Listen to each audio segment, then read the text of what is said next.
Hello friends, welcome to our GSR ChemTube channel. Here we are going to discuss about periodic classification or periodic table chapter, in that the classification of elements into different blocks. At present, elements up to atomic number 118 are discovered or known. With such a large number of elements, it is very difficult to study the chemistry of individual elements and the innumerable compounds formed by these elements. So we cannot remember the individual properties of each and every element because there are a large number of elements. So therefore the elements in the periodic table are classified on the basis of their electron configurations into four blocks. They are S, P, D and F blocks. So here in this way, total periodic table is classified into four blocks. The first two columns at the left side are classified as S block elements, and the right side six columns elements are classified as the P block elements except helium. In between these two there are 10 columns in the table. They are classified as the D block elements, and two separate rows are written at the bottom of the table. They are classified as F block elements. Now let us see one by one of these. S block elements. As I told, the first two columns in the modern periodic table are classified as S block elements. Why these two columns are only considered as S block? Let us see here the reason. For these all elements, the last electron or differentiating electron is present in their S subshell of their outermost shell.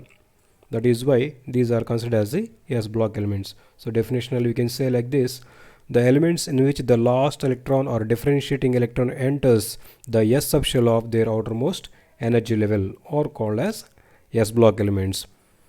For example, if you see lithium here, its atomic number 3 and its configuration will be 1s2 2s1, means its last electron or differentiating electron is present in its 2s subshell or in the outermost S subshell. In the same, if you consider or if you observe the electron configurations of these all elements, their last electron is present in the S subshell of outermost energy level. That is why these are considered as S block elements. The general electron configuration of these S block elements is NS122, where this N represents the outermost shell. S block elements are famous for being ingredients in fireworks. Means when they bond they produce brilliant colors. The ionic forms of potassium, strontium and barium make appearance in firework displays as brilliant purple, reds, greens. That is why these are used in the firework making. Next, P block elements. So here the extreme right side six columns elements are called as P block elements except helium in them. Even though helium is kept in the P block, it does not contain any P electrons. But as per its chemical properties, synchronization with these noble gases, it is kept here. So except helium, these six columns elements are considered as P block elements. So definitionally here it is: the elements in which the last electron or differentiating electron enters the P subshell of their outermost energy level are called P block elements. That means for these all elements, the differentiating electron is present in their outermost P subshell. For example, if you see beryllium, it has atomic number 5. Its configuration will be 1s2 2s2 2p1, means its differentiating electron is present in 2p subshell. In the same way, for these all elements, their differentiating electron is present in their outermost P subshell. In such way, they are called P block elements. It contains elements of groups 3rd A, 4th A, 5th A, 6th A, 7th A and 8th A, except of course helium, as we told already. The general electron configuration of these elements is NS2 NP126, where N represents the outermost shell. Elements of S block and P block except 0 group elements or 8th A group elements, they are together called as representative elements. Next, let us say about D block elements. The elements in which the last or differentiating electron enters the D subshell of the penultimate shell are called as D block elements. Here the penultimate represents last but one shell or second from outermost shell, that is called the penultimate shell. So the elements in between S and block, these are the D block elements. 10 columns are present. This D block is situated in between S and P blocks of the periodic table. It contains the elements of 3rd B to 8th B and 1st and 2nd B groups.